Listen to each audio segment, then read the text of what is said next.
Hi everyone, here we've got LG K42 and let me show you how to change the wallpaper on this device. So first of all we have to enter the settings, and now let's tap on the wallpaper and theme. And as you can see, we are in a wallpaper section. At the very top of the list we've got my wallpapers, so here we've got some defaultly installed ones, and here we've got see more wallpapers, and after tapping on it, if you will have any internet connection, then you will be able to download some wallpapers and set them.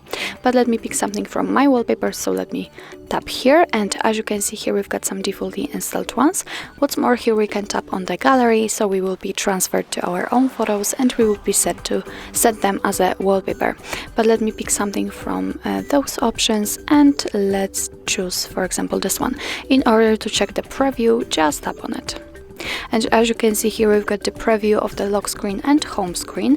If you would like to set the wallpaper only on the home screen, just make sure that the lock screen will be unticked. But I would like to apply them to both lock screen and home screen.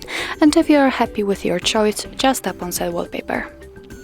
And as you can see, the wallpaper has been changed, so we can go back to our home page. And as you can see, the wallpaper has been applied successfully. Let's check our lock screen also. And the same situation, it also appears right here. So actually that's all. This is how to change the wallpaper in your LG K42. Thank you so much for watching. I hope that this video was helpful, and if it was, please hit the subscribe button and leave the thumbs up.